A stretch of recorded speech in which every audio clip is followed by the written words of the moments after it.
안녕하세요. 수원에 살고 있는 여성이에요. 남편과는 우연히 알게 되어 연애를 시작했고 결혼을 했어요. 부모님이 귀하게 낳은 늦둥이 딸이라 오냐오냐 하시며 키웠고, 그런 제가 어느 남자한테 시집갈까 늘 노심초사하던 부모님은 제가 결혼을 하고 나서야 한시름 놓으셨답니다. 하지만 그 행복도 오래가지 못했고, 제가 결혼하고 얼마 가지 않아 부모님이 교통사고로 돌아가시고 말았어요. 하나뿐인 외동딸이었던 저는 부모님이 남긴 유산과 생명보험금을 받게 되었지만 돈이 무슨 소용일까요? 가장 천금 같은 부모님을 잃어버렸는데, 부모님을 잃고 나니 결혼은 남편에게 더 의지하게 되더라고요. 그런 마음을 아는지 모르는지 결혼하고 보니 남편은 허운대만 멀쩡했을 뿐 남한테 가시하기 좋아하고 굉장히 말로만 나불대는 사람이더라고요. 호탕한 모습에 반해서 연애를 시작한 거였지만 너무 가시욕이 많은 사람이었죠. 문제는 시댁도 마찬가지로 그런 남편을 아주 떠받들어 모시는데 실로 적응이 되지 않는 모습들이었죠. 제가 생각하기에 어처구니 없었지만 그래도 어찌할 도리는 없었어요. 내 아들이지만 포부도 크고 참 멋지지 않니? 넌 남편 잘 만난 거야. 얼마나 멋있어, 안 그래? 남자라면 포부도 크고 크게 될 아이야. 그러니 너 남편 얼마나 잘 만났니? 뒷바라지랑 내조 잘하거라. 그것만이 네 남편 떠받들 수 있는 기회야. 아, 네, 저도 호탕한 이 성격에 반해서 결혼한 거예요. 그러니 서로 잘하면서 잘 살아야죠. 어머님 말 잘 새겨 들을게요. 뭐 너희 부모 일은 안 됐다만 어찌할 수 없잖니? 그래도 네가 부모님 돌아가시기 전에 우리 애를 만나서 얼마나 좋아. 그것도 다 네 복이다. 그러니까 우리 애를 그냥 네 부모같이 생각하고 철저히 의지하렴. 그래야지 별 수 있니 네가? 일가 친척이 있어? 아니면 뭐 형제 자매가 있어? 의지할 때라곤 우리밖에 없는데 우리도 너무 안타깝게 생각하고 있어. 제 걱정해줘서 감사해요. 그러게요. 그나마 하나 있는 딸 시집 가는 것까지 보고 가셔서 다행이라고 생각해야 하는 건지. 시어머니는 제가 부모님을 잃은 것에 안타까워하시며 이제부터 남편에게 철저히 모든 것을 의지하라고 하시더라고요. 뭐 가족이 되었고 남편이니 그러려니 했지만 남편은 저에게 잘해주는 거와는 별개로 친정 부모님이 돌아가신 유산을 많이 탐을 냈습니다. 처음엔 부모님이 돌아가시고 경황이 너무 없어 모든 걸 남편이 말하는 대로 했지만 정신을 차리고 보니 어느새 제가 남편 말만 듣고 있더라고요. 이건 아니다 싶어 저 역시 제가 해야 할 것들을 개척해 나가려고 시도를 많이 했어요. 하지만 그때마다 남편은 제 걱정이랍시고 절 아무것도 못하게 하며 집에서 정신을 쏙 빼놓더라고요. 전 그때까지만 해도 그게 저를 위해서 그런 줄 알았죠. 지금 와서 돌이켜 생각해보니 그저 절 위해서가 아닌 본인을 위해서 그런 거였더라고요. 자기 아버님, 어머님 생명보험금 받은 거 혹시 나 좀 빌려줄 수 있을까? 나 지금 일하는데 자금이 부족하거든. 생명보험금을? 그건 아니지. 다른 것도 아니고 부모님 목숨값인데 얼마나 필요한데? 그리고 지금도 잘 되고 있는 회사 자기가 무리하게 확장하는 거 아니야? 굳이? 그건 아닌 것 같아. 조금 더 안정되고 생각해보자. 아예 안 된다는 게 아니고. 넌 내가 잘 되길 바라긴 하는 거냐? 내가 그동안 네가 하도 슬퍼해서 말을 안 했는데 너무한 거 아니야? 너도 이 집 구성원이면 나한테 도움이 돼야 할 거 아니야? 네가 이 집에서 하는 일이 뭐야? 이런 거라도 해야지. 무슨 말을 그렇게 해? 자기 나랑 사랑해서 결혼한 거지. 돈 때문에 결혼한 거 아니잖아. 어떻게 말을 해도 꼭 참 너무한다. 그러니까 도와달라는 거지. 남편한테 못해줄 게 뭐가 있어? 우리 부부인데 평생 당신을 누가 책임져 줄 것 같아? 나야. 남편은 제가 이 집안에서 도움이 돼야 한다고 하면서 부부라는 게 뭘 해주고 안 해주고가 없는 건데 남편은 부모님을 잃고 심신이 미약해진 저에게 계속해서 모든 본인을 도와야 제가 잘 살 수 있다고 말했습니다. 하도 그런 말을 귀에 닦지 않게 들으니 그 말이 맞는 것 같더라고요. 전 남편의 사업을 조금씩 도와주기 시작했고 썩 마음에 내키진 않았지만 가정의 평화를 위해서요. 그리고 남편은 그렇게 해서 사업을 확장해 나가기 시작했어요. 다행히 사업은 잘 되었고 제 마음은 그렇게 썩 와닿진 않았지만 남편과 시어머니가 좋아하니 그걸로 되었다고 생각했죠. 그래야만 할 것 같았으니까요. 그렇게 그런 시간들의 반복이었어요. 잘했다, 잘했어. 그래, 그렇게 돈 아끼면 뭐하니? 네 서방 잘 되는 일인데 도와줘야지. 어디까지나 넌 집에선 내조해야 해. 그래야 네가 이 집구석에서 잘 붙어 있을 수 있어. 너같이 오갈 데 없는 애가 남편이랑 이혼이라도 하면 어쩌려고 하니? 이혼이라뇨? 어머님, 제가 이 집안에 도움이 꼭 되어야 하는 존재인가요? 남편과 저 마음 맞아 결혼했고, 그런데 제가 꼭 이 집안에서 그래야 하는 거예요? 저 너무 속상해요. 어머님도 그렇고, 이도 그렇고, 그놈의 돈. 속상해요, 정말. 어머, 얘가 왜 아침 대바람부터 눈물바람이야? 아침부터 될 일도 안 되겠다. 눈물 거둬라. 여자가 눈물바람을 날려? 우리 승용이나 되니까 너 데리고 살아주는 거지. 솔직히 말해서 얼마나 불행하니 네가? 결혼하자마자 부모가 한날 한시에 저 세상에 갔는데 우리 집이나 되니까 너 걷어준 거야.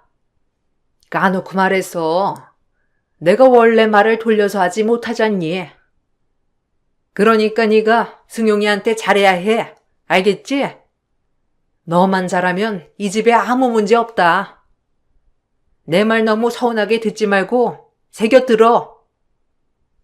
제가 뭐라고 해야 할지 모르겠네요. 부모 없는 게 죄도 아니고 저도 할 만큼 하고 있는데 늘 어머님은 잘하라고만 하시니. 여자가 잘해야 가정이 쓰는 거다. 그러니까 내가 너한테 이런 얘기도 하는 거지. 섭섭하게 받아들이지 마. 속상한 마음에 훌쩍였지만 시어머니는 저에게 될 일도 안 되겠다며 눈물을 그치라고 했는데 그때 당시 정말 너무 힘들었어요. 심적으로도 의지할 곳도 없는 느낌이었고 사람 만나는 것도 싫어지면서 철저히 고립되어 갔습니다. 아마 아시는 분들은 아실 거예요. 사랑하는 부모님의 갑작스런 부재는 얼마나 나의 삶에 영향을 끼치는지 말이에요. 그렇게 남편 사업을 계속해서 도와줬고 그나마 제가 남편을 도와줘야만 남편은 저에게 따뜻하게 웃어 보이더라고요. 이제 그리움을 서서히 잊어갈 때쯤 임신을 하면서 아이를 낳았고 무엇보다 내 핏줄이 생겼다는 것이 너무 좋더라고요. 아이가 생기니 집안에 소속감도 생긴 것 같고 행복했어요. 남편도 아이한테만큼은 다정한 모습을 많이 보여주어서 그런 모습들이 참 좋았어요. 애도 태어났겠다. 그래도 일이 떡떡 잘 풀리는구나. 우리 아들 하는 일이 말이야. 애가 태어난 만큼 네가 더 잘해야 해. 알겠지? 지금처럼 내조에 충실하고 돈에 대해서 아까워하지 말고 새겨들어. 네 서방이 잘 돼야 너도 잘 되는 거야. 아, 그렇죠. 뭐 아이 태어났으니 부단히 더 노력하고 잘 살아야죠. 걱정 마세요. 저희가 다 알아서 할게요. 너 재산은 얼마 정도 남았니? 뭐 딱 너한테만 남겼다고 생각 말아라. 그게 다 너랑 우리 아들이랑 가족이니까 우리 아들한테도 그 돈에 대한 권한 있는 거 알지? 내가 혹시라도 네가 잊어버렸을까봐 얘기하는 거다. 혹시나 해서.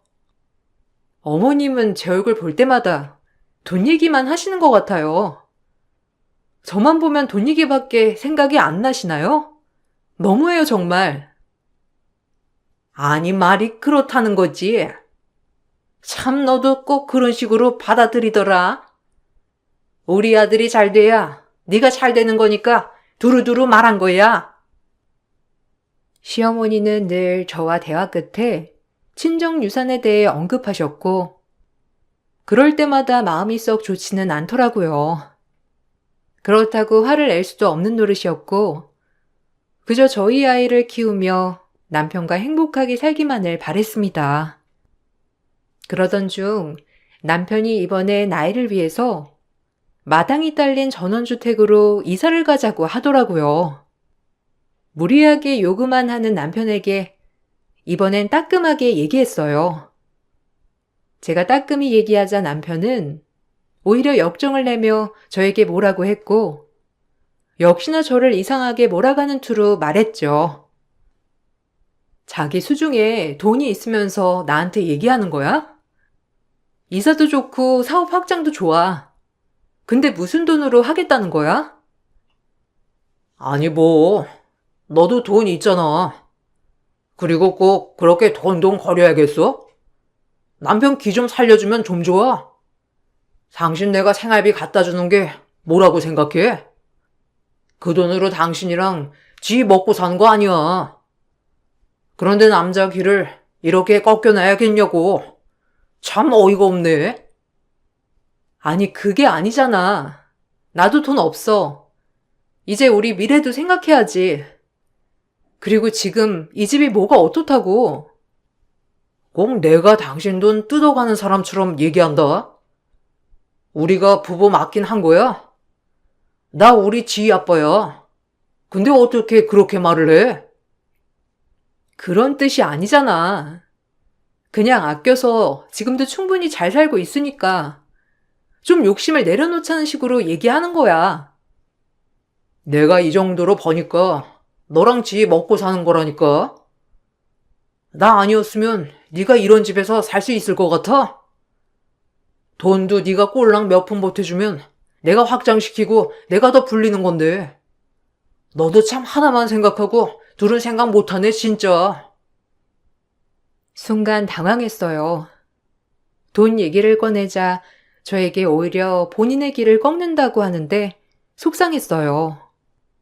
돈 얘기만 나오면 예민해지는 남편과 무리하게 계속해서 뭔가를 버리려고 하는 남편을 막아야 한다는 것이 좀 힘들더라고요.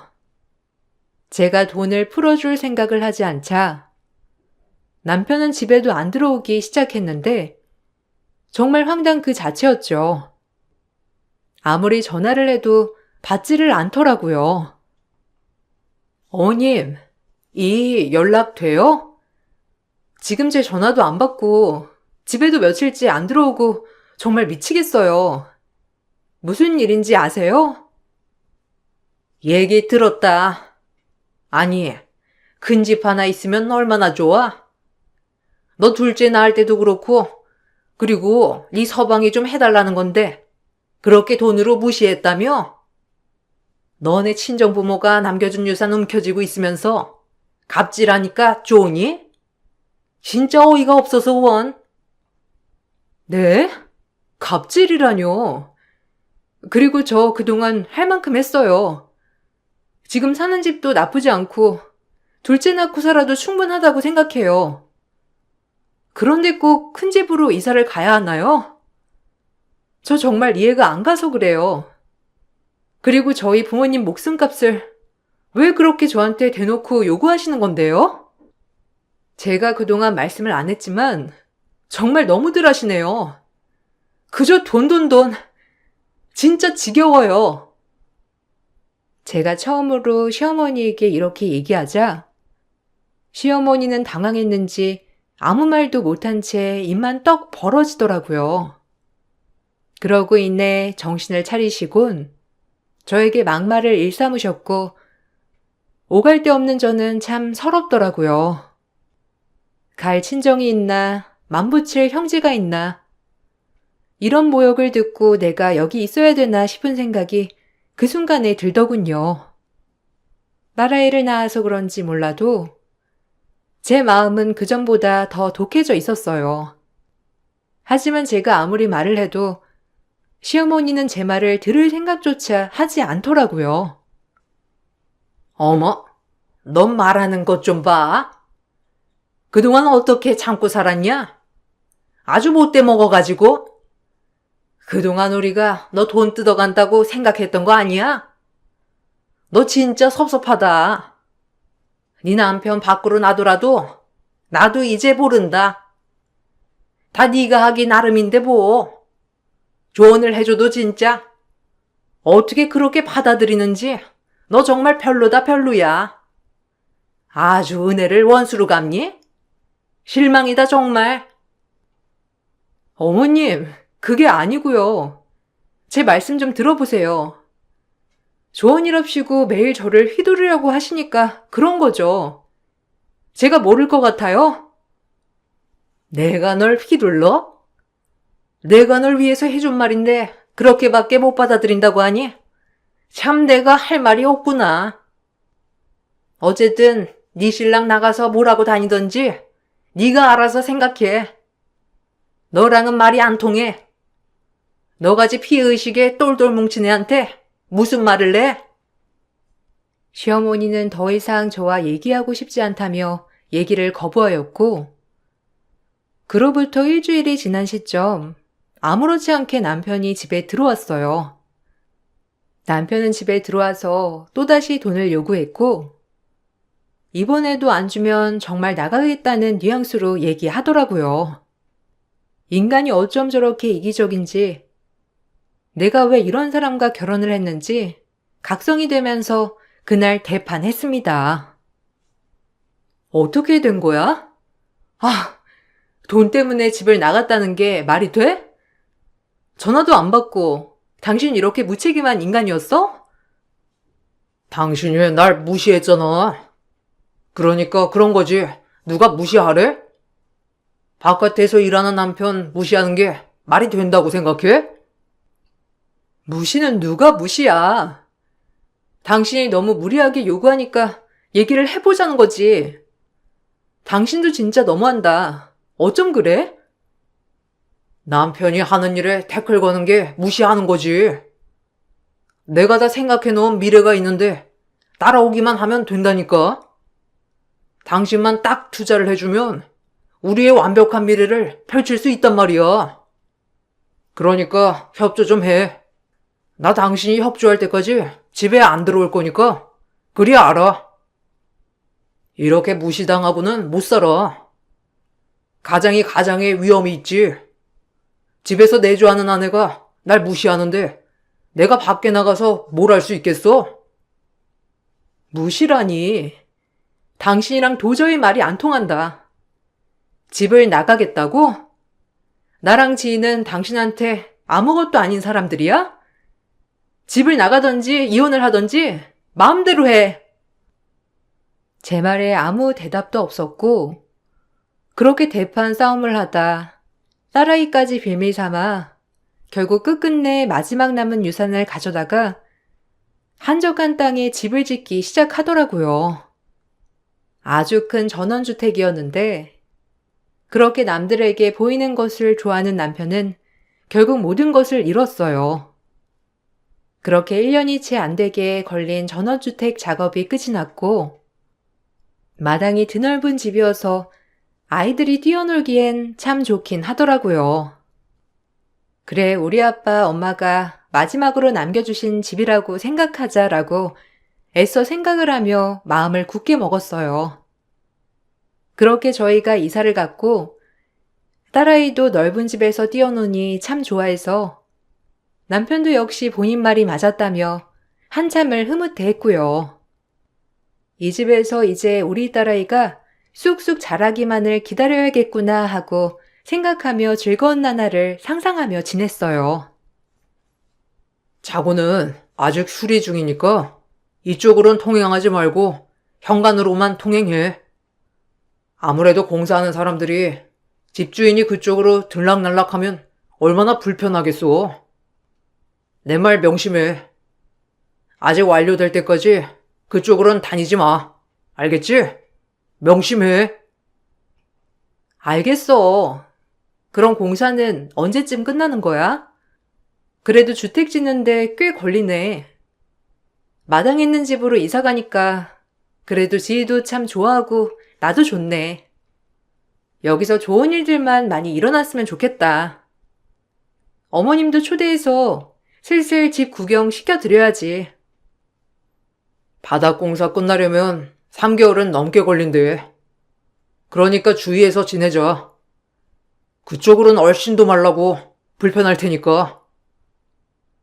남편이 마음먹고 지은 집이니 이왕이면 남편 기분이 좋아지라고 말을 해줬고 저흰 이사 기념으로 시어머니를 초대하여 대접을 할 준비를 했어요. 시어머니는 처음에 집에 내리더니 차고 쪽으로 어슬렁거리시더라고요. 한참을 주방에서 음식을 하고 있는데 인기척이 너무 없자 제가 어머님을 찾아 나섰는데 차고 쪽에서 누군가와 대화하는 소리가 들리더라고요. 이상하게 뭔가 숨기는 느낌도 들었는데 그때는 그냥 별 대수롭지 않게 생각했어요. 워낙 시어머니도 말이 통하는 스타일은 아니었거든요. 어머님, 거기서 뭐 하세요? 아직 거기는 공사가 다 안 끝나서 지아빠가 그쪽으론 출입하지 말라고 하더라고요.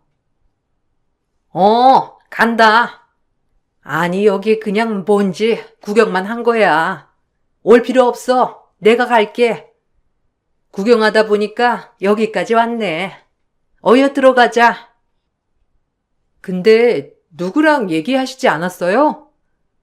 어머님 뭐 아시는 분 있으신 거예요? 저도 좀 소개해 주세요. 누군지. 아니라니까. 얘가 왜 이래? 얼른 들어가자. 밥은 다 했니? 어디 오랜만에 네가 한 밥 먹어나 보자. 얼마나 잘했을까? 여기 아주 먼지가 많이 날리니까 너 기관지도 약한데 얼씬도 말거라. 아유, 먼지 좀 봐. 들어가자꾸나. 집도 넓고 좋네. 시어머니는 제가 잘못 들은 거라며 한사코 말리셨고 그런 저희는 다시 집에 들어가서 밥을 먹었어요. 시어머니와 남편의 얼굴이 뭔가 죄를 지은 듯한 가시방석같이 보였지만 뭐 무슨 일이야 있겠어 싶었고 그렇게 하루하루가 흘렀죠. 하지만 이상하게도 차고 쪽에서 무슨 소음이 그렇게 나더라고요. 아무리 공사 중이라고 해도 약간 사람들의 소음 같았어요. 이런 부분이 좀 불편했지만 인부들의 말소리인가? 근데 이게 밤까지 이렇게 이어진다고? 라는 생각이 들기 시작하더라고요. 그런 의심의 불꽃이 점차 쌓여서 좀 커져만 갔고 아무리 생각해도 밤마다 조금씩 이어지는 소음이 이해가 가지 않았거든요. 차고 쪽 낮에는 오히려 조용한 것 같은데 저녁부터 좀 시끄러운 것 같아. 원래 낮에 공사 진행해야 맞는 거 아니야? 뭐 밤에 할 수도 있지. 설마 가서 불편하게 한 건 아니지? 이런 게 주인집 갑질이야. 당신 그러니까 행동거지 조심해. 무슨 가진 않았지. 근데 밤에 너무 시끄러우니까 자기한테 먼저 얘기하는 거야. 자기가 좀 주의 좀 줬으면 좋겠어. 알겠어. 그 부분은 내가 알아서 할 테니까 그냥 당신은 지금처럼 집에서 살림하면서 지나 봐. 이런 건 나한테 맡겨. 여자가 나서면 안 되는 거야. 그럼 인부들이 뭐라고 생각하겠어? 가장이 뭐하나 이렇게 생각할 거 아니야. 그러니까 나만 믿어. 좀 밤에 조심하라고 얘기해줘. 지희가 통 잠을 못 자네. 계속 울고 시끄러우니까. 자기가 좀 따끔하게 주의 좀 줘. 남편이 본인만 믿으라는 말에 그러도록 하라고 했지만 날로 가면 갈수록 인기척에 잠을 자지 못하는 지경이 이르렀죠. 저뿐만 아니라 딸아이도 밤마다 울고불고 하는 통에 전 남편이 절대 가지 말라고 했지만 제가 가서 따끔히 주의를 줘야겠다고 생각을 하고 한밤중 그 인기척에 차고문을 열었어요. 차고문을 연 순간 역대급 반전에 그 자리에서 두 눈을 의심하고 말았습니다. 어떻게 이런 생각을 했는지 정말 어처구니도 없고 화도 나고 진짜 어이가 없더라고요. 이게 다 뭐 하는 짓들이야? 이게 뭐냐니까? 당신, 말 좀 해봐. 여기서 뭐 하고 있는지. 지금 내가 본 게 뭐야? 여기 오지 말라니까 왜 왔어? 아니, 당신이 본 거 지금 오해하고 있는 건데 내가 천천히 설명할게. 일단 집에 가 있어. 내가 지금 집에 가 있게 생겼어? 지금 이게 뭐냐고? 제정신이야? 도대체 뭐 하는 짓이냐고? 당신이 이러고도 사람이야? 아니, 넌 여기 왜 왔냐고. 내가 여기 오지 말랬지? 우리 비즈니스 중이니까 일단 빨리 들어가. 이따 얘기해. 비즈니스? 돌았구나 진짜. 너 이게 무슨 짓인 줄이나 알아? 네가 인간이야? 평소에 이러고 돌아다녔던 거니? 차고 문을 열고 확인한 순간 차고 안에서는 화투판이 벌어지고 있었습니다. 그들끼리 최대한 목소리를 작게 한다고 했는데 역시나 집까지 들렸던 거고 하얀 연기를 뿜으며 현금다발에 아줌마 아저씨 할 것 없이 거기서 다 화투를 치고 있더라고요. 어이가 없었죠. 아유, 피박에 광박에. 거기 돈 좀 주셔. 내가 오늘 다 가져가야지. 아니, 우리 이사장 때문에 여기 아주 좋구먼. 걸릴 일도 없고. 아유, 그러니까 하우스에서 하던 것보다 안락하기도 하고 여기선 절대 들킬 일이 없잖아. 안 그래? 아주 똑똑하다니까. 저 사람은 법 피해가는데 도 같은 사람이잖아. 뭐 지난번에도 오락실 같은 거 운영하고 이제 하다 머리가 참 비상이여. 저희 남편은 그곳에서 장소를 제공해주고 수수료를 떼어먹는 사람이었는데 정말 어이가 없더라고요. 내 집에서 이런 행동들을 하다니. 전 그 길로 바로 핸드폰으로 동영상을 찍었고 사진을 다 찍었어요. 그리고 바로 경찰을 불렀습니다. 저희 집이 좀 외진데 있어서 그 사람들이 도망가거나 할 겨를도 없이 경찰이 출동했고 남편은 조사를 받게 되었는데 조사를 받으면서도 반성은 절대 안 하더라고요.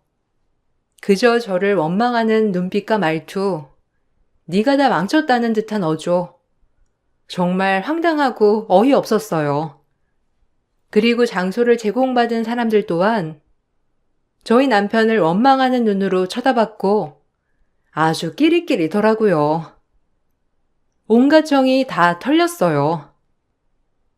네가 다 망쳤어. 알아?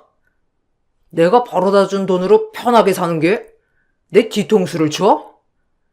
네가 그러고도 무사할 것 같아? 네가 벌어다 준 돈? 정신 나갔구나.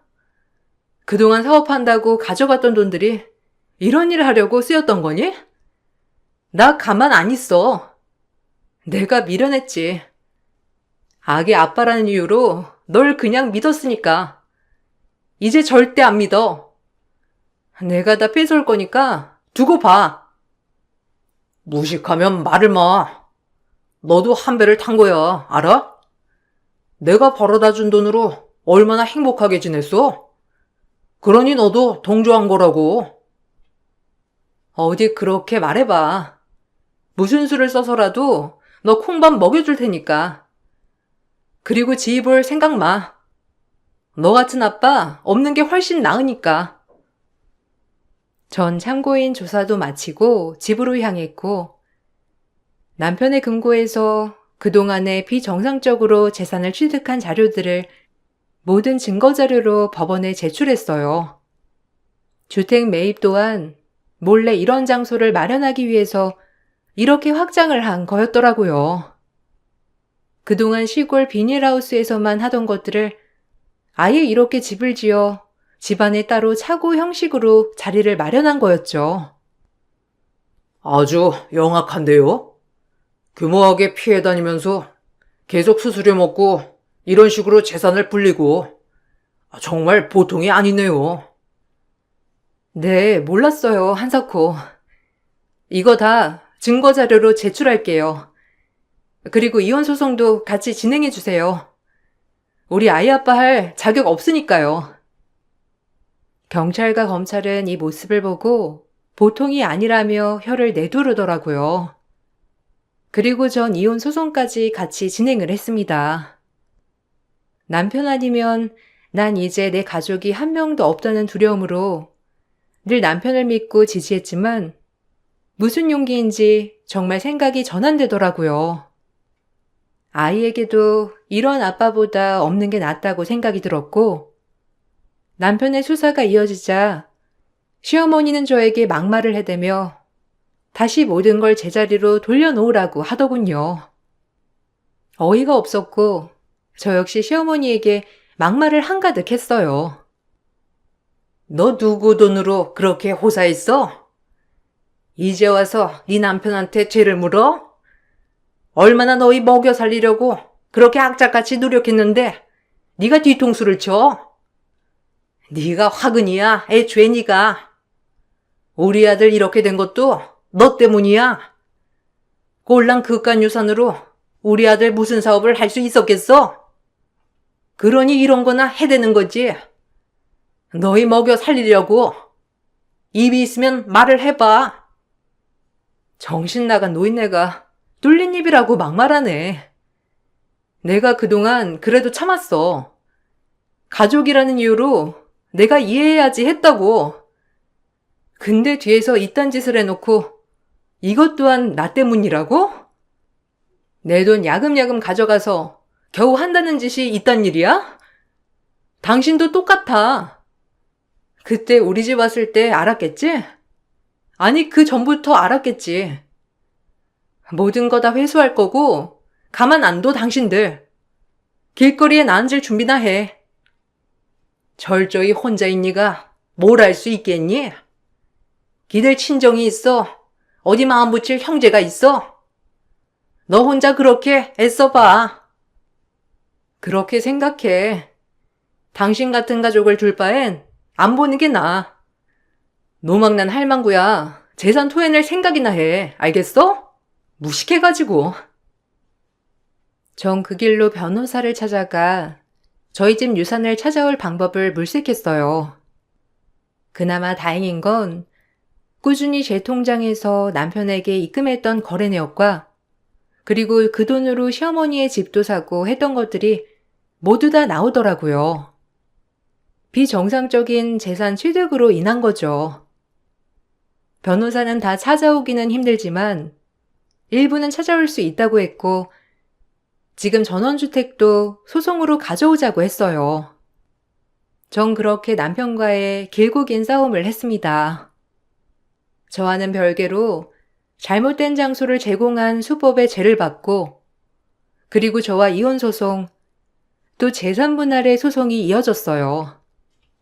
3년이 넘게 걸렸고 저도 그 일에 가담하지 않았다는 증거 자료들을 제출하느라 꽤 긴 싸움이 흘렀던 거예요.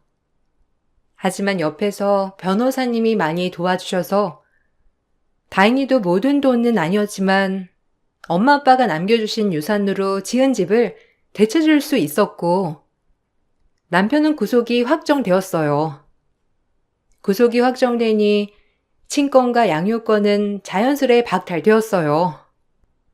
그리고 시어머니 또한 남편의 잘못된 재산 취득으로 인해 집을 매매한 것이 들통나서 그 집을 나가게 되었죠. 제가 쓰고 있던 핸드폰이 통화를 할 때마다 자동 녹음이 되는 핸드폰이어서 그동안 남편과의 통화, 어머님과의 통화 내역으로 인해 저는 절대 이 일에 가담하지 않았다는 것이 확실시되었고 시어머니와 남편은 한통속이라는 결론이 내려졌어요. 아이고, 내가 진짜 미치겠다. 아주 여자 하나 잘못 들여서 이게 뭔 고생이라니? 정말 우리 아들이 왜 구속이 돼? 열심히 산 것밖에 없는데 다 너 때문 아니야? 내가 그리고 이 집을 왜 토해내야 하냐고? 너 잘못 생각하나 본데 우리가 없으면 넌 무조건 혼자 지내야 돼. 알아? 네 가족 단 한 명도 없이 넌 철저히 혼자라고. 그런데도 불구하고 네가 그래? 당신 같은 가족 필요 없어. 모든 돈을 회수 못한 게 안타까울 뿐이야. 내가 돌았지. 이딴 집구석에 뭘 믿고. 지 절대 볼 생각 마.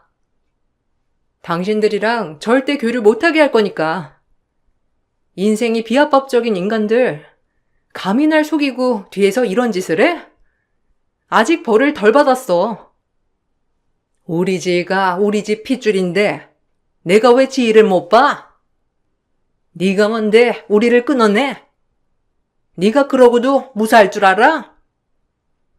저기요, 벌금 낼 돈이랑 당신 집 구할 생각이나 하세요. 이제 다 가압류 들어갈 건데 정신 못 차리고 헛소리 하네 아주. 시어머니는 결국 그 집에서 쫓겨나게 되었고 있는 돈으로 어떻게 해서 작은 원룸을 하나 얻었어요. 그들이 원하던 삶이 아주 다 물거품이 돼버린 거죠. 쉽게 돈을 벌려고 했던 어리석음이 이렇게 법적 절차로 돌아올 줄 아마 몰랐겠죠? 그리고 저 역시 그들 말에 늘 오냐오냐 할 줄 알았겠죠. 조금 어리석었던 날들이 있었지만 그래도 이렇게 마무리를 지을 수 있다는 것을 감사하게 생각을 하는 요즘입니다. 남편은 형량을 세게 받아 나올 생각도 못하고 있고요. 그런 인간이 사회에 나와봤자 뭘 할 수 있겠냐마는 말이에요. 시간은 정말 오래 걸렸지만 그래도 어느 정도의 돈도 회수할 수 있어서 다행이라고 여겼죠. 그 후로 전 남편이 지은 전원주택을 팔았는데 다행히 신축이고 집은 잘 지어놨기 때문에 후한값에 팔릴 수 있었어요.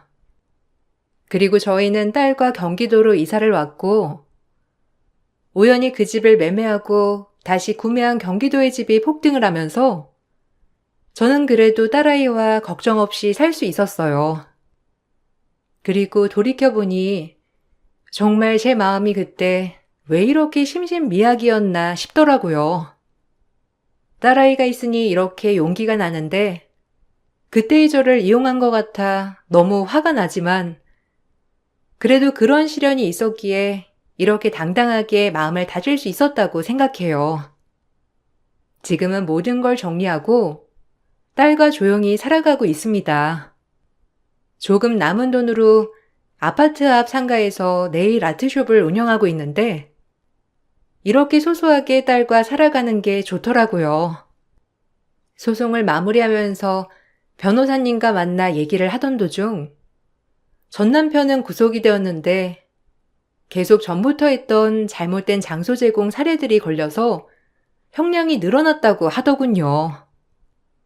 그런 인간과 이렇게 손절을 하게 된 것만으로 너무 행복한 나날들이라고 생각하고 있어요. 참 하다하다 집에다가 비정상적인 놀이장을 만들 생각을 했다는 게 아직도 충격이지만요. 너무 몰라서 당했던 날들이었지만 덕분에 딸아이도 태어났고 지금은 많이 성숙해진 것 같아 저는 그날을 후회하진 않는답니다. 여러분들도 언제나 좋은 일만 일어나길 바랄게요. 글재주가 없어 어떻게 읽으셨을지 모르겠네요. 제 글을 읽어주셔서 감사합니다. 안녕하세요. 30대 직장인입니다. 이곳 사연들을 들으면서 세상에 이런 일들이 일어나는구나 깜짝 놀라기도 하고 공감을 한 적도 많은데요. 얼마 전에 저도 정말 기가 막힌 일을 경험해서 여러분들과 나눠보기 위해 이렇게 사연을 쓰게 되었답니다. 전 몇 개월 전까지만 해도 결혼을 준비했던 남자친구가 있었어요. 남자친구는 체력이 떨어지면서 건강을 위해서 운동을 하기로 결심하고 다녔던 헬스장에서 만난 사람이었죠. 매일 새벽마다 출근 전에 운동하려고 동네 근처 헬스장을 등록했는데 저와 마찬가지로 매일 빠짐없이 오던 사람이 남자친구였어요. 처음에는 그냥 자주 마주치다 보니 부지런한 사람인가 보다 생각을 했는데 어느 순간부터 인사를 하더니 점점 저에게 적극적으로 대시했어요. 오늘도 일찍 나오셨네요. 민주 씨 운동하고 나면 출근하신다고 했죠. 저번에 들어보니까 여기 근처 회사던데. 회사 출근하기 전에 뭐 어디 갔다가 가세요?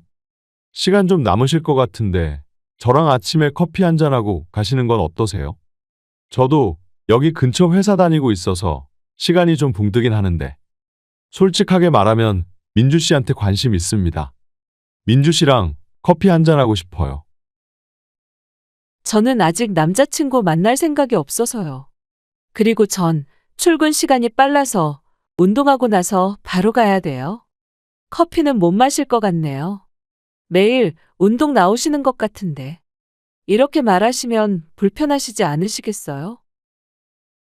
괜찮습니다. 민주 씨가 쉽게 허락해 줄 거라고 생각해서 말하는 건 아니었어요. 그래도 아침 운동 같이 나오는 동료로서 그냥 가볍게 커피 한잔 할 수 있는 거 아닌가요? 제가 저녁에 술 한잔 하자고 하는 것도 아니잖아요. 저 그렇게 이상한 사람 아닙니다. 민주 씨도 아시다시피 저 아침마다 꾸준히 운동하고 거기다가 요 근처 탄탄한 기업에 재직하고 있는 믿을 수 있는 사람이에요. 안 그래도 여기 제 담당 트레이너분이 우재 씨 얘기 전한 거 있었어요. 제가 그래서 남자친구 만날 생각 없다고 전해달라고 했는데 아직 듣지 못하셨나 봐요. 직장도 알고 있고 지금까지 매일 마주친 것도 알고 있긴 하지만 솔직히 아직은 그럴 생각도 없어서요. 이해합니다. 저였어도 민주 씨가 저한테 접근한다면 부담스러울 거라 생각합니다. 근데 전에는 절대로 이런 적 없어요. 저 여기 헬스장 거의 3년 넘게 다녔거든요. 다른 트레이너분한테 물어보시면 이런 적 없었다는 거 아실 겁니다. 저 운동도 지금처럼 새벽에만 다니고 다른 시간엔 온 적도 없어요. 여기서 민주 씨한테 처음 들이대는 겁니다. 여기 명함 드릴 테니 다음에 만나면 꼭 커피 한잔 하죠. 남자친구는 제가 거절을 해도 매번 저에게 커피 한 잔만 하자며 말을 걸어왔어요. 처음에는 이상한 사람이구나 생각을 했었는데 한 달이고 두 달이고 꾸준히 운동을 갈 때마다 저에게 말을 걸어왔죠. 정말 끈질기기도 끈질겼고 그만큼 저에게 호감이 많은가 싶어서 어느 날은 무슨 생각이었는지 퇴근하고 만나자며 제 번호를 주기도 했어요. 그날 저녁 남자친구를 만나서 처음으로 자세한 개인사를 나누게 되었는데 그 사람은 시골에서 거의 환골탈태한 수준으로 성공한 사람이더라고요. 자신에 대한 자부심도 강했고 자신감도 넘쳤습니다. 그동안 만나왔던 사람들 중에서 이렇게 자신에 대한 확신이 있었던 사람이 있었나 싶을 정도였죠. 그런 모습에 전 호감이 생겼어요. 민주 씨, 저 처음에 말 걸었을 때 엄청 당황하셨죠? 그때 저도 마음속으로는 긴장 엄청 많이 했거든요. 사실 저 그동안 여자도 많이 만나보기도 했지만 이렇게 한순간에 마음이 갔던 적은 처음이에요. 매번 사람들은 제 겉모습만 보고 다가왔었거든요. 뭔가를 바라기만 하는 사람들만 만났었는데 민주 씨처럼 제 명함 받고서도 별다른 반응도 안 보이신 분은 솔직히 처음이에요. 민주 씨는 이런 적 많으세요? 제가 보기에는 민주 씨한테 접근하는 사람들 진짜 많았을 것 같은데. 아니요. 한 번도 없었어요. 솔직히 그런 적이 없어서 당황한 것도 컸고 이상하게 느껴졌던 것도 있었거든요. 근데 트레이너분들도 다들 한 번도 그런 적 없다고도 하시고, 솔직히 우재 씨, 저한테 몇 달 동안 계속 커피만 한 잔 마시자고 했잖아요. 그래서 궁금했어요. 어떤 사람인지 저도 명함 보고 능력도 있는 사람이 왜 나한테 그럴까 싶기도 했거든요. 좋은 직장 다니고 있긴 하죠. 제 본가가 엄청 시골에 있거든요. 부모님도 저만 바라보고 사시고. 그래서 결혼은커녕 연애도 솔직히 고민을 많이 했었는데 만나는 여자들은 제 직업만 보고 접근을 하더라고요. 제가 얼마나 노력하고 열심히 사는지는 보지도 않고요. 그런 거 보면서 회의감도 느꼈던 것 같아요. 그냥 제 자체만으로 좋다고 해주는 사람은 없을까 싶었는데 제 생각에는 민주 씨가 그럴 것 같았어요. 결혼에 대해서도 저는 빨리 하고 싶었지만 다들 그냥 조건만 보고 결정하는 것 같아요. 아니요. 저도 이것저것 따지고 재고 만나요. 우재 씨는 결혼 빨리 하고 싶었다고 하셨는데 지금까지 만나보신 분들 중에서는 결혼하고 싶다고 생각하신 분은 안 계셨던 거예요. 아무리 그래도 우재 씨 직업이나 지금 하고 다니시는 것만 봐도 부족한 것은 없다고 느껴지긴 하거든요. 근데 굳이 왜 저한테 이렇게까지 하시나 싶어요. 물론 결혼하고 싶은 사람은 있었었죠. 솔직히 말하면 없다고 하면 거짓말이고. 그렇지만 막상 결혼을 생각하면 그 사람은 제 자체가 좋아서 받아들인다기보다는 뭔가 조건이 항상 있었어요. 그런 게 맞지 않았죠. 솔직히 저를 정말로 사랑하면 조건을 달 수 있었겠어요? 전 그런 것들이 싫었어요. 물론 그런 거 없이 절 좋아해 준다면 전 그 사람이 원하는 방향으로 무조건 노력은 하겠지만요. 남자친구의 자신감과 진실함이 저에게는 좋게 다가왔던 것 같아요. 그렇게 저희는 연애를 시작하게 되었습니다. 남자친구는 바쁜 직장 생활을 하면서도 매일 새벽마다 운동을 나왔고 술은 한 잔도 마시지 않는 사람이었어요. 항상 올바르고 고든 사람이었기 때문에 저는 더 믿을 수 있다 생각을 했죠. 연애를 하면서 한 가지 걸렸던 건 바로 데이트 통장이었어요. 사실 저도 직장인이다 보니 그전까지는 그런 것 없이 그냥 서로 데이트 비용을 썼기 때문에 굳이 통장을 써야 하나 싶었는데 남자친구는 연애를 시작하면서 자신은 계획 있게 사는 것이 좋다면서 데이트 통장을 만들어서 쓰자고 하더라고요. 서로 직장인이다 보니까 만날 수 있는 시간도 많지 않을 것 같고 그렇다고 해서 한번 만날 때마다 돈을 무작정 쓰기보다는 계획해서 쓰면서 미래를 준비하는 게 좋을 것 같다는 의도였죠. 남자친구의 말을 들어보니 일리가 있다 생각이 들어 그렇게 데이트 통장을 만들게 되었어요. 평일에 시간이 좀 있었던 남자친구가 재빠르게 통장을 만들어서 가지고 왔고 그 통장에 매달 20만 원씩 넣기로 약속을 했습니다. 1년의 연애 기간 동안 한 번도 빠짐없이 데이트 통장에 적립을 했어요. 만나봤자 1에서 2주에 한 번만 볼 수 있었기 때문에 이 정도면 충분하겠다고 생각했던 거죠. 그렇게 6개월의 연애를 하게 되면서 어느 날은 휴가를 맞춰 여행을 가자는 말이 나오게 되었습니다. 우재 씨? 안 그래도 이번 휴가 때 우재 씨랑 한번 맞춰보려고 하는데 우리 그래도 지금까지 통장에 있는 돈 꽤 되지 않아? 기간상으로는 해외여행은 좀 힘들 것 같고 그냥 가까운 근교에 1박 2일 여행 가는 건 어떨까? 그러면 따로 돈 모으지 않고서도 통장에 있는 돈으로도 충분히 갈 수 있을 것 같은데 우재 씨는 어떻게 생각해? 좋지. 어떻게 그런 생각을 했어? 안 그래도 우리 통장에 있는 돈 계속 쌓이기만 하고 우리 제대로 만나지도 못했잖아. 우리 처음 연애할 때는 매주마다 그래도 한 번씩은 보자고 했는데 2주에 한 번 보니까 아마 그거 반도 안 썼을 것 같아. 근데 어쩌지? 나 그 통장 잃어버려서 오늘 말하려고 했는데 평일에 내가 다시 발급받으러 가야 하는데 못 갔어. 미안해. 정말? 그럼 인터넷 뱅킹으로 얼마 남았는지 확인은 못하나? 카드 만들었으면 인터넷 뱅킹도 신청한 거 아니야? 확인하면 되겠다. 우재 씨, 평일에 시간 안 되는데 어떻게 갈 수 있겠어? 안 그래도 내가 저번에 우재 씨 통장 만들어 왔다고 하길래 그냥 내가 갈 걸 그랬거든. 나보다 우재 씨가 너무 바빠서 혹시라도 이렇게 잃어버리면 어쩌나 싶긴 했거든. 그러게. 잘 가지고 다닌다고 생각했었는데. 미안해. 그리고 내가 인터넷 뱅킹 신청도 안 했어. 솔직히 사람 일이 어떻게 될지도 모르고 매달 돈 내는 게 힘들 수도 있으니까. 민주 씨한테 말하는 게 아니라 나는 매달 넣었는데 그냥 주변에서는 말 못하고 무리할 수도 있는 거 아니냐고 하길래. 그냥 처음부터 나도 믿고 통장만 만들었던 거거든. 어쨌든 카드로 돈은 쓸 수 있어도 자세한 내역은 못 보니 어쩔 수 없네. 내가 연차라도 내거나 점심시간에 은행 갔다 올게. 통장에 돈을 확인하고 계획을 세우려고 하니 남자친구는 갑자기 통장을 잃어버렸다며 얘기를 했어요. 동시에 인터넷 뱅킹도 신청하지 않아서 잔액을 바로 확인할 수 없었죠.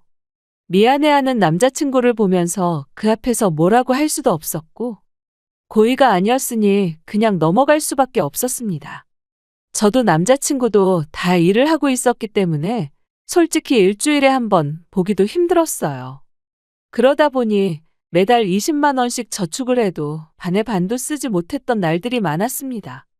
카드로 조회를 해볼 수 있다 말하려고 했지만 그땐 당장 급한 것도 아니고 쓴 돈에 비해서 넣어둔 돈이 많을 테니 굳이 확인하려고 하지 않았어요. 다음에 다시 만들어 온다고 하는 남자친구를 믿고 있었죠. 그렇게 저희는 이러저러한 이유로 한 달 동안 만남을 갖지 못했고 결국 한 달 만에 남자친구를 만나게 되었습니다. 처음 만나자마자 남자친구가 했던 말은 통장을 만들지 못했다는 거였어요. 그래도 이번에는 다시 재발급을 받고 왔겠거니 생각을 했었는데 바빠서 그러지 못했다는 말을 하는 남자친구를 보면서 오늘은 카드로라도 확인을 해보자 생각을 했었죠. 그런데 남자친구와 저녁을 먹고 결제를 하려고 보니까 갑자기 카드 결제가 안 된다고 하더라고요. 여러 번 결제를 해도 되지 않아 물어보니 잔액이 부족하다고 뜬다 하더라고요. 우재 씨, 좀 이상하지 않아? 우리 아무리 많이 써봤자 하루에 10만 원도 넘어본 적이 없는데 어떻게 결제가 안 되는 건지 모르겠네. 저기서 금액을 잘못 입력해서 결제한 거 아니야? 나 매달 20만 원씩 분명 입금했는데 그것만 해도 얼만데 우재 씨까지 넣으면 아직 잔액은 충분히 남았을 텐데 이상하다, 그렇지? 그러게. 잘못 결제한 건가? 카드가 고장 났을 수도 있지 뭐. 안 그래도 그 카드 읽히는 부분이 좀 벗겨지기도 했잖아. 그래서 결제가 잘 되지 않는 거일 수도 있으니까 너무 신경 쓰지 마. 혹시 내가 통장 다시 재발급 안 해서 그러는 거야? 내가 진짜 하려고 했는데 이번 달에 정말 바빠서 밥 먹을 시간도 없었던 거 있지? 민주 씨한테도 내가 여러 번 얘기했잖아. 틈나서 겨우겨우 연락하는 거라고. 그런데 은행 갈 시간이 어디 있었겠어. 그래도 좀 여유로워지고 있으니까 다음에는 꼭 재발급해서 올게. 아니, 그래서 그런 건 아닌데. 그냥 내가 생각하기에는 쓰는 돈은 별로 없는데 잔액이 부족하다고 하니까 이상하다고 하는 거지 뭐. 그래도 우리가 만나는 날이 많은 것도 아니잖아. 밥만 먹고 헤어진 적도 많은데. 그 돈 다 모아도 다 쓰지도 못했을 텐데. 그냥 그래서 뭔가 잘못된 거 아닌가 싶어서 말하는 거야. 우리 민주 씨, 이런 거 되게 꼼꼼하구나. 내가 이래서 민주 씨 좋아한다니까. 안 그래도 다음 주에는 좀 한가해서 가보려고 했어. 민주 씨가 이렇게 신경 쓸 줄 알았으면 억지로라도 내가 갔다 올 걸 그랬다. 그렇지. 돈은 잘 넣어뒀는데 왜 부족하다고 했지. 이상하다. 뭐 나중에 확인해 보면 왜 그런지 알겠지 뭐. 잔액 부족으로 카드를 쓰지도 못하고 부랴부랴 제가 결제를 하고 나오는데 찜찜한 느낌이 들더라고요. 남자친구에게 이상하다며 여러 번 얘기를 해도 남자친구는 대수롭지 않게 생각하는 듯 했어요. 다음에 꼭 재발급을 해서 오겠다고 하니 알겠다 하고 헤어지게 되었는데 집에 돌아와 그동안 썼던 내역을 다시 확인을 해봐도 모자랄 일이 없다는 생각만 들었죠. 그렇게 찝찝한 채로 며칠이 더 흐르고 난 후 확인을 할 수 있는 기회가 생겼습니다. 바로 남자친구가 가족 행사가 있어서 평일에 이틀 동안 연차를 쓴다는 것이었죠. 그날 하루는 어떻게든 시간이 날 수도 있겠다는 생각이 들어서 전 그 전날부터 꼭 은행을 가보라고 말을 했어요. 남자친구도 알겠다는 말을 했는데 첫날은 너무 바빴다며 은행 갈 시간도 없었다고 하더라고요. 다음날 그래도 미안한 마음으로 행사 안 가고 제 집에 일찍 와서 기다리고 있겠다는 말을 해서 저는 급하게 연차를 쓰고 그날 쉬게 되었습니다. 아침 일찍 저희 집에 온 남자친구는 출근하지 않은 저를 보고 화들짝 놀라더라고요. 전 그대로 남자친구를 데리고 은행으로 향했죠. 통장 재발급을 받고 나서 내역을 모두 확인을 해보니 그 몇 달 동안 남자친구는 한 번도 통장에 돈을 넣지 않았고 저만 돈을 넣고 있는 상황이었어요. 너무 황당했다져 물으니 남자친구는 우물쭈물하며 말을 꺼냈습니다. 사실은 솔직히 창피해서 민주 씨한테 얘기를 못했어. 내가 처음 사귈 때 내 상황 얘기했던 거 기억나? 우리 집 솔직히 넉넉한 편도 아니고 엄마고 아빠고 이제는 거의 은퇴하실 때라서 노후 자금에 다 돈 쏟아부으고 계시거든. 내가 나중에 결혼하면 민폐 안 끼치신다고. 그렇게 돈 다 저축하고 계시는데 이번에 아빠가 투자한다고 여기저기 돈 끌어다 쓰시면서 사기당하셨더라고. 그거 해결 안 하면 큰일 난다고 하길래 내가 몇 달 동안 번 돈 다 집으로 보내드렸어. 미안해. 민주 씨한테 말하려고 했는데 내가 처음에 했던 말이 있어서 염치가 없어서 말도 못 꺼냈어. 정말 미안해. 아니, 아무리 그래도 나한테 말은 했어야 하는 거 아니야? 저번부터 통장 다시 발급해 보라고 했었잖아. 그때는 아무 말도 안 하다가 왜 이제 와서 이렇게 말하는 거야? 사정이 있었으면 나한테 미리 말을 해야지. 이렇게 말도 안 하고서는 이제 와서 미안하다고 하면 내가 우재 씨한테 뭐라고 얘기를 할 수 있겠어? 그래서 일은 해결한 거야? 다행히 일은 다 해결하긴 했는데 솔직히 이번에 해결만 하면 그동안 밀렸던 거 다 내야지 생각을 하고 있었거든. 나도 저번에 잔액 부족이라고 뜬다 하길래 엄청 당황했어. 내가 넣었으면 그런 일도 없었을 건데 너무 죄책감 들기도 하고. 민주 씨한테 미안한 마음뿐이야. 이번 한 번만 용서해줘. 다음 월급 받으면 나 밀렸던 거 다 낼게. 아니, 다 내고 안 내고 문제가 아닌 것 같아. 아무리 그래도 사실대로 말을 했으면 좋았잖아. 어쨌든 해결했다고 하니 다행이긴 하지만 너무 당황스러운 얘기라서 우재 씨한테 뭐라고 말을 해야 할지도 모르겠어. 내가 이렇게 다시 재발급 받아라 하지 않았으면 우재 씨 나한테 솔직하게 얘기를 했겠어. 그냥 나중에 돈 넣어놓고 모르는 척 지나갈 수도 있었던 거잖아. 아니야, 내가 진짜 돈 다시 넣고 얘기하려고 했어. 숨기려고 했던 게 아니라 솔직하게 말하면 민주 씨 성격에 걱정 많이 할 것 같아서. 내가 민주 씨 성격을 알잖아. 착하고 남 배려도 잘해주는 거. 우리 집에 일 있다고 하면 민주 씨 더 걱정하고 신경 쓰여 할까봐 내가 말을 하지 못했던 거지. 내가 끝까지 말 안 하려고 했던 건 아니야. 미안해. 나도 너무 답답하고 힘들었어. 그래도 민주 씨 만날 때마다 그게 생각도 안 날 정도로 너무 좋아서 더 얘기를 못했나 봐. 남자친구는 결국 통장을 재발급받아 내역을 확인하고 나서야 사실을 저에게 털어놓았습니다. 남자친구가 말한 사실도 놀라웠지만 그걸 저에게 말하지도 않았다는 게 전 더 충격이었어요. 그렇지만 제 앞에서 미안하다며 계속해 사과하는 남자친구에게 화를 낼 수도 없었습니다. 그 뒤로 월급을 받고 나서 바로 돈을 넣겠다고 했는데 이상하게 그 뒤에 남자친구는 정말 가성비 좋다는 음식점만 가곤 했어요. 둘이서 먹어도 2만 원도 되지 않은 곳만 갔고 밥만 먹고 헤어지는 경우도 많았죠. 그냥 아직 문제가 해결이 다 된 건 아닐 수도 있겠다 믿었어요. 이 사람도 자기 자존심이 있으니 솔직하게 말을 하지 못했던 거구나 생각하면서 그렇게 넘어가게 되었습니다. 1년여의 연애 기간 동안 자주 만났던 것은 아니지만 남자친구는 항상 저에게 마음을 다하는 것처럼 행동했습니다. 물론 돈을 많이 쓰는 건 아니었지만 그전까지는 저도 돈만 쓰고 마치 절 액세서리처럼 데리고 다니던 남자들만 만나왔기 때문에 여왕처럼 떠받들여주는 남자친구가 진정한 사랑이라 느꼈던 것 같아요. 결혼을 결심하기 전 남자친구가 저에게 뜬금없이 연봉을 물어봤던 적도 있었답니다.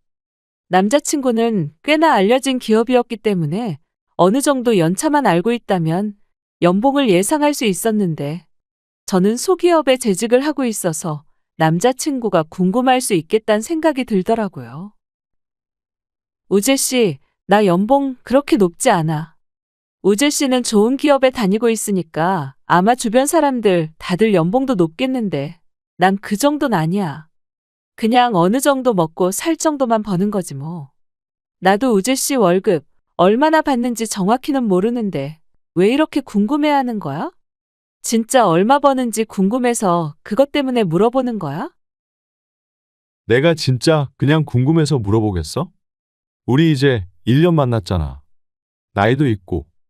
민주 씨랑 나 처음 만날 때부터 진지하게 만나고 싶다고 했었던 거 기억나? 나 그래서 민주 씨랑 결혼하고 싶어서 그래. 민주 씨랑 결혼하려면 서로 경제적인 건 오픈을 해야 하잖아. 그냥 가볍게 물어보는 거니까 부담 갖지 마. 어차피 내가 능력이 있으니 상관없어. 솔직히 내 친구들 중에서도 민주 씨랑 비슷한 기업에 다니는 친구들도 있어서 어느 정도 연봉은 알고는 있지. 난 그 정도는 안 받지. 일찍 일 시작한 것도 아니고 그만한 능력이 있는 것도 아니라서. 우재 씨 직장이야. 연차 오를수록 조금이라도 오르겠지만 우리 회사는 그런 게 아니거든. 능력도 출중해야 더 연봉 많이 받는 시스템이라서 아마 들으면 깜짝 놀랄 텐데. 그래서 얼만데? 그래도 민주 씨 혼자 집 구해서 살고 있는데도 돈도 저축한다고 하고 그러는 거 보면 부족하지는 않은 것 같은데. 이런 건 결혼하려고 하면 솔직하게 말해줘야 하는 거 알지? 민주 씨는 내 월급 어느 정도는 알고 있지만 난 그런 게 아니라서. 그래도 친구들 연봉 그렇게 작지 않던데. 남자친구는 연봉에 대해서 항상 궁금해했어요. 연애를 할 때는 연봉에 대해서 자세하게 물어보지도 않았고 궁금해하지 않았는데 결혼을 생각하니 갑자기 궁금해졌다며 어느 순간부터 계속 물어보곤 했습니다. 제 직장은 기술직이라 개인 능력이 가장 중요했거든요. 전 연차도 얼마 되지 않아서 낮을 뿐더러 기술도 탄탄한 것은 아니다 보니 연봉이 높지는 않았는데 솔직하게 얘기를 해주니까 남자친구는 정말 좋아했어요. 아마 생각했던 것보다는 많이 받아서 그런 것 같았어요. 결혼 얘기를 꺼내면서 양가 집안 얘기도 나누게 되었는데 제가 살고 있던 집이 저희 집에서 해준 거라는 걸 알고서는 더욱 기뻐했고 제가 외동딸이라는 걸 듣고서는 당장 결혼하자며 재촉했죠. 그때는 정말 내가 좋은가 보다 생각을 했었는데 지금 생각해보니 사랑만으로 그런 말을 했던 건 아니었던 것 같아요. 결혼을 하자고 말을 꺼낸 이후 자꾸만 부모님께 인사를 가자며 말을 하더라고요. 적극적인 남자친구 얘기에 당혹스럽기도 했지만 이렇게 결혼을 하는 거구나 싶은 생각도 들었어요. 그래도 바쁜 일이 좀 마무리가 돼서 한가해질 때 결혼을 해야 될 것 같다 생각을 했어요. 여차저차 양가 부모님께 인사를 드리러 갔고 반대 없이 결혼 준비를 하게 되었어요. 양가 집안이 서로 먼 지역에 있다 보니 대부분 결혼 준비는 저희끼리 준비를 해야 했고 바쁜 남자친구 대신에 제가 예식장부터 신혼여행까지 알아보고 계약까지 진행을 하게 되었습니다. 어느 날 남자친구와 오랜만에 데이트를 하는 날. 그날따라 분위기 좋고 비싸다고 소문난 카페로 오라며 연락이 왔더라고요. 전 그 말을 듣고 프로포즈를 하려는 거 아닌가 싶은 마음에 기분이 정말 들떴습니다. 그동안 가성비 좋은 곳만 찾아다녔지. 비싼 곳은 쳐다도 보지 않았던 남자친구였기 때문에 두근두근 설레는 마음으로 찾아가게 되었죠. 그런데 막상 가보니 예비 시모가 떡하니 앉아 계시더라고요. 당황한 얼굴로 얼른 인사를 드리니 예비 시모는 차가운 눈빛으로 말을 꺼냈습니다. 그래, 저번에 우리 집에 인사 오고 나서 하도 안 오길래 내가 오늘 여기까지 왔다. 결혼 준비는 잘 돼가고 있니? 그래도 내가 시어머니로서 어쨌든 결혼하기 전에 확인할 건 해야 하니까. 다음에 상견례할 때는 잘 갖추고 올 거라 생각한다. 오늘은 우재가 말한 것도 아니고 하니 이해하마. 사실 난 내가 그렇게 성에 차는 건 아니야. 그전에는 연예인급 여자애들만 만났는데 딱 보니 그런 것도 아닌 것 같고 하고 다니는 것도 뭐 돈 많은 집안도 아닌 것 같고 뭐 그래도 결혼한다고 하면 우리보다는 좀 낮아야 우리도 어렵지 않으니까 그건 상관없으니 됐다. 결혼할 여자야 야무지고 살림이나 잘하면 되는 거니까. 그래도 맞벌이는 할 거지? 넌 월급을 얼마나 받니? 엄마, 그래도 민주 씨 능력 좋아. 월급 나보다 많이 받던데. 민주 씨, 우리 엄마 예쁘지? 내가 엄마 고생 많이 했다고 했잖아. 그런데도 이렇게 동안이셔. 난 우리 엄마처럼 자기 관리 잘하고 똑소리 나고 살림도 야무지게 잘하는 사람 만나고 싶었거든. 딱 민주 씨잖아. 엄마, 민주 씨 혼자서 자취하는데 거기 집도 민주 씨 집에서 해준 거야. 그러니 뭐 집안 좋은 거야. 플러스긴 하지만. 그래. 지금 살고 있는 집은 평수가 몇 평이나 되니? 그 집 말고는 다른 부동산은 없으시니? 외동딸이니? 재산은 다 물려받을 수 있을 것 같고.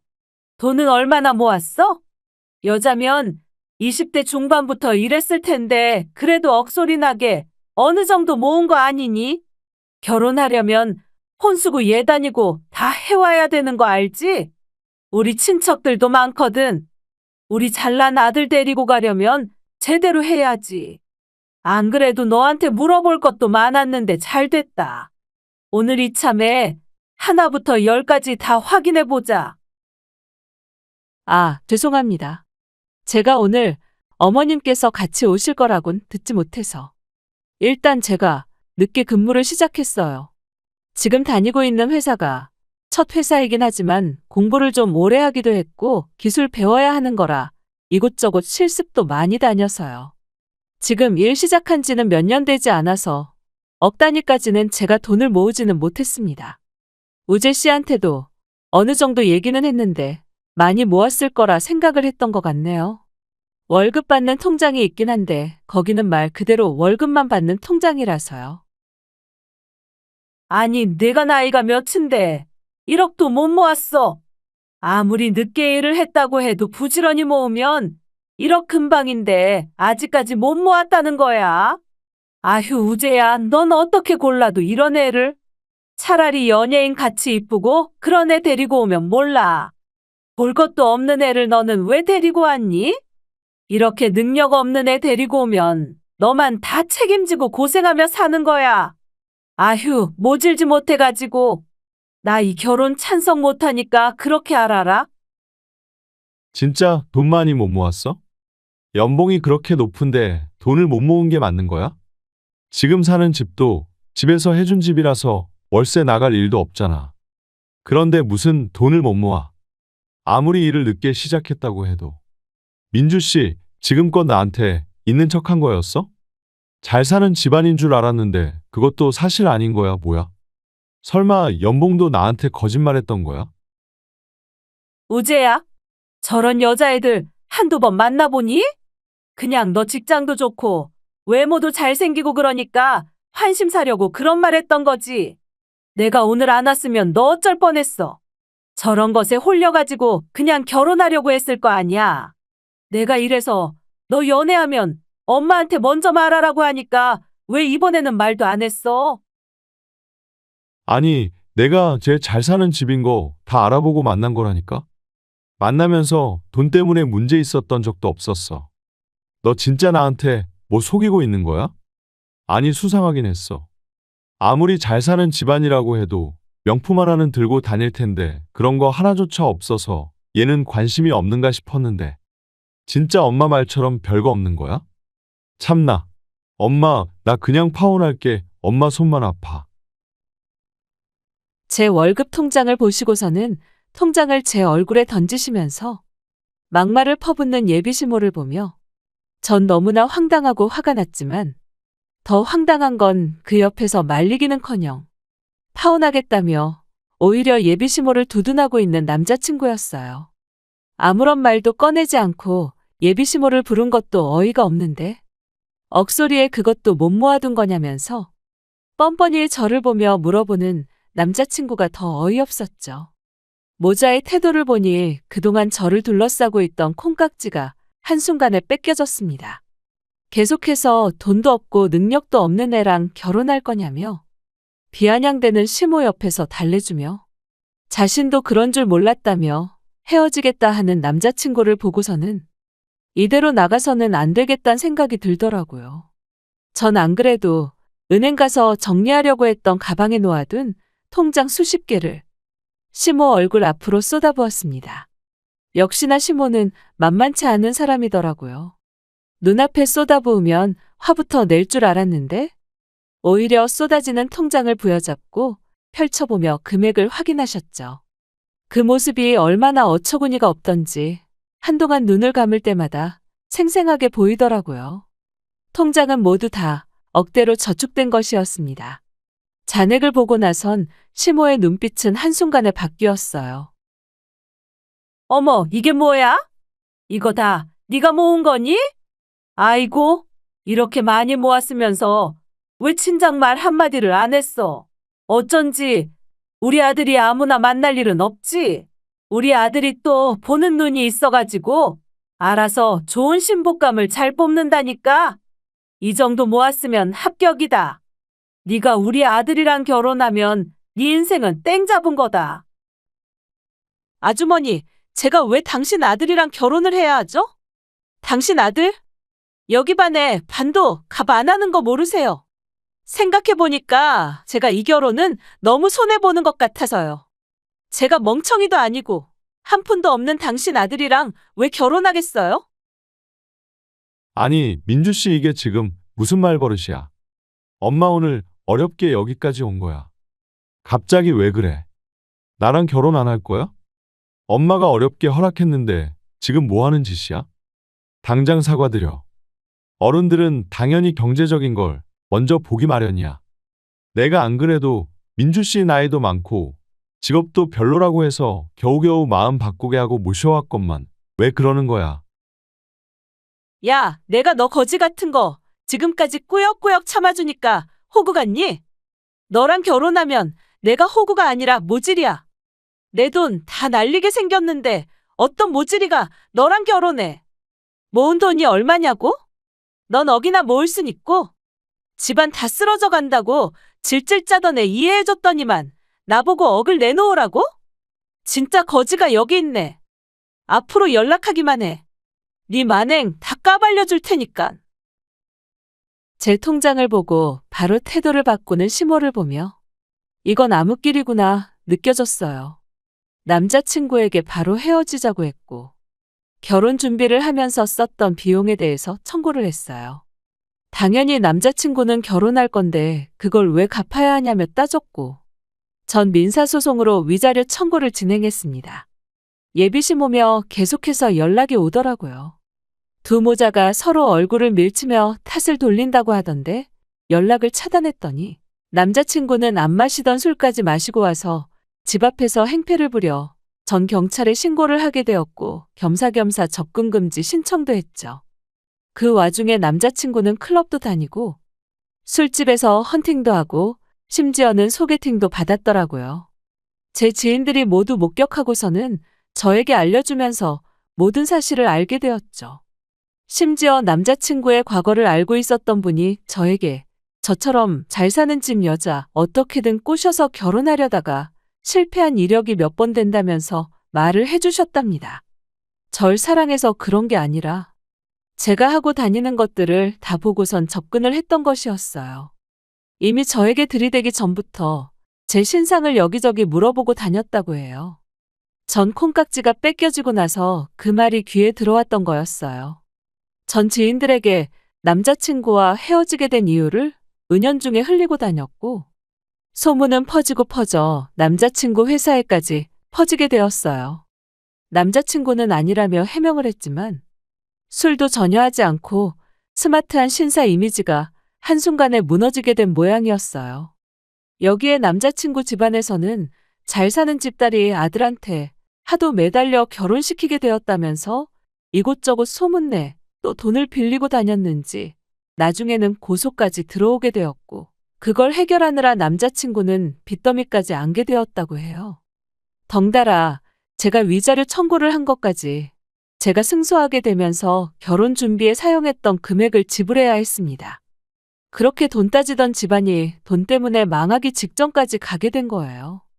지금도 여전히 저에게 모르는 번호로 연락을 해오며 힘들다고 하지만 지금은 제가 이렇게 찌질한 사람과 연애까지 했구나 생각이 든답니다. 그때 콩깍지가 낀 상태로 그대로 시집을 갔더라면 전 호구에서 벗어나지도 못했을 거라 생각한답니다. 어쩌면 예비 신모가 제 앞에서 절 그렇게 무시했던 게 다행이구나 싶기도 하네요. 그놈은 아직까지도 식구들 수습하느라 결혼은 꿈도 못 꾸고 있어요. 저는 다행히 절 이해해주고 사랑해주는 사람과 행복하게 연애를 시작했답니다.